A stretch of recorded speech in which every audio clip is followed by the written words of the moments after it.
This is a paper slide video on the human condition.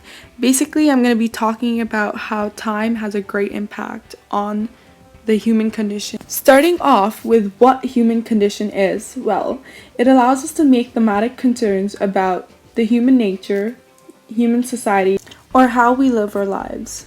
Now, I'll be starting off with the plays Oedipus the King and Hamlet. Sophocles and Shakespeare both contain the basic elements of tragedy.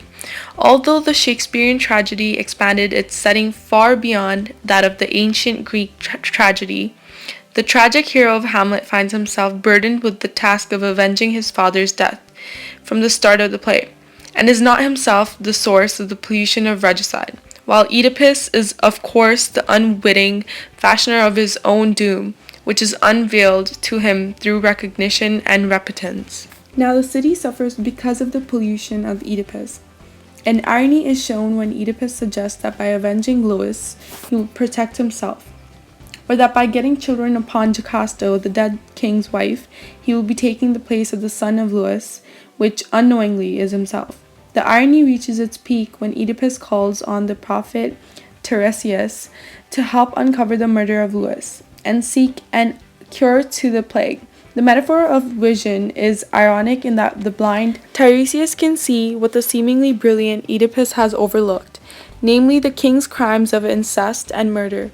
The other major ingredient of the tragic equation, the purging emotion, is worked out by Sophocles.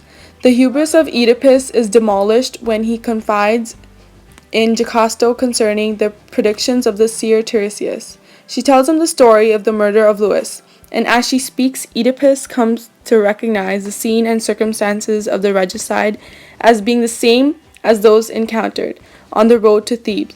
The full hypothesis of his doings come to him, and he cries out to Jocasto.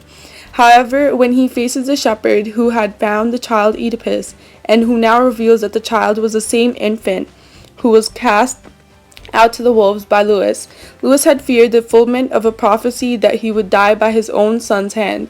And Oedipus now sees that the prophecy has indeed come true, for he has killed his own father and committed incest with his mother. He then blinds himself, as if to acknowledge the charge of the blind seer Tiresias that he was blind in his pride.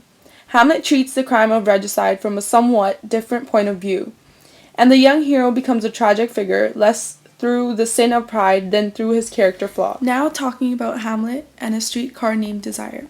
On a broad level, we can see that they are both tragic plays. Both the protagonists struggle, and just as they are close to victory, they are destroyed. Both Blanche and Hamlet pine for a golden past and lament their wretched present condition.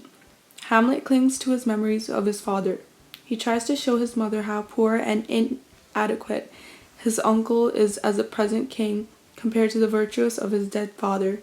Blanche has vivid memories of how wonderful her old home was and belittles her present home with Stella.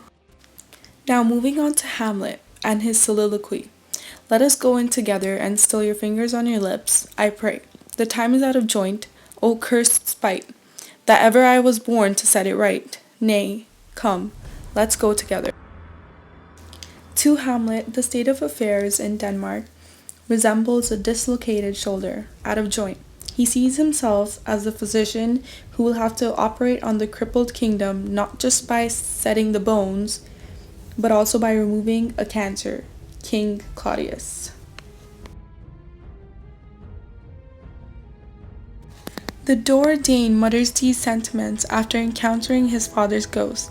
We have seen that he is already plotting the way to heal the time, by first pretending to be sick himself, but while he speaks to his companions with resolution, in these remarks, which end the first act, he betrays feeling of resentment and unfitness to the task. These feelings will become the subject of his greatest soliloquies. Although William's protagonist in A Streetcar Named Desire is the romantic Blanche, the play is a work of social realism. Blanche explains to Mitch that she fibs because she refuses to accept the hand fate has dealt her. Lying to herself and to others allow her to make life appear as it should be rather than it is. Stanley, a practical man firmly grounded in the physical world, disdains Blanche's fabrications and does everything he can do to unravel them. The antagonistic relationship between Blanche and Stanley is a struggle between appearances and reality. It propels the play's plot and creates an overarching tension. Ultimately, Blanche's attempts to remake her own Stella's existence, to rejuvenate her life, and to save Stella from a life with Stanley fail. In conclusion, Hamlet, Oedipus, and Blanche had bad timings for everything. Hamlet had killed Ophelia's father with his bad timing. Oedipus didn't give time to himself to handle the truth before stabbing his eyes, and Blanche didn't accept the truth of time that as she's getting older, her beauty is fading away.